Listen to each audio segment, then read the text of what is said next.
Hi everybody, welcome back to In the Kitchen with Ken. I hope everybody had a great Thanksgiving. I know we did.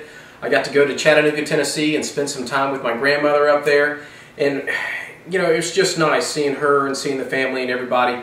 My wife and I don't get up there a lot with the kids, and we were just happy to get up there and spend time with everybody, even though it was just for a couple of days.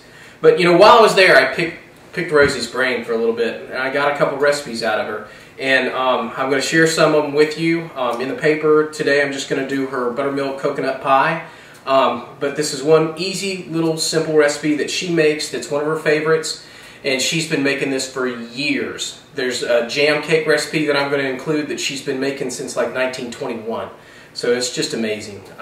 She's actually going to turn 101 on December 11th. And believe it or not, my niece turned 10 on this December 1st, so happy birthday to her. But let me show you this recipe. We're going to start off with a cup and a half of sugar, 3 eggs,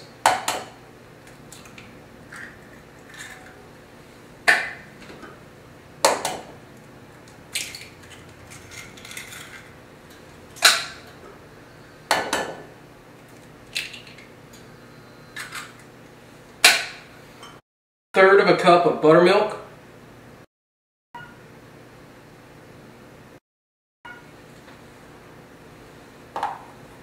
a cup of coconut,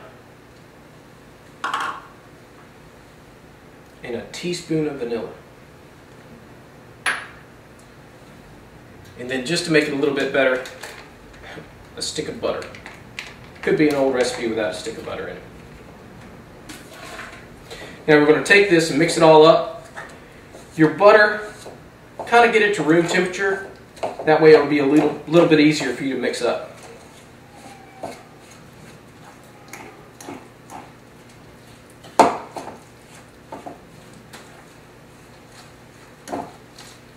You can already smell that vanilla. God, it smells good. Okay, now once we get this all mixed up, we're just going to add it to our pie crust.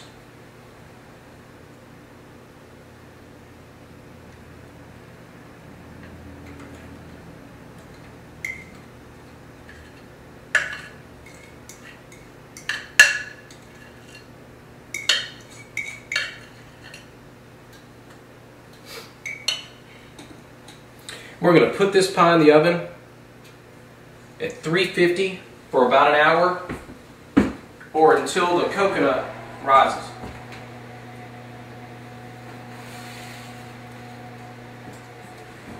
Now that our pie's been cooking in the oven for about an hour, I'm going to pull it out. But I want to let you know, I did adjust my oven a little bit. I just kept an eye on the pie, kind of shook it on the tray. You want that jiggle factor to stop inside that liquid. But my top was getting a little too brown, so I kind of brought it down a little bit. So I ended up baking it at like 325 for an hour. I'm going to pull this off now. Take a look, see how it looks. Some of it kind of spilt out one side, but that happens. One of those things. Shake this off. There it goes. Put this back. I can't cut right into this for you.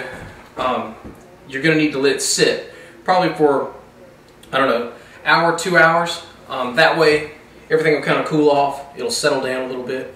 It'll be great. Well, I appreciate you joining me this week with In the Kitchen and Ken. And Miss Elizabeth, have a happy birthday. Rosie, thank you for all your help over the years. I love you and we'll see you soon. Bye. And to make a buttermilk pie, you take 3 eggs and a cup of sugar and a spoonful of vanilla and beat that up like in a big spoonful of flour like you was going to make a custard, and put a big old handful of coconut in that. And Ralph calls it a chest pie, but it's a butter. You use buttermilk. Martha made one. That's an easy thing made. Easiest pie this to make.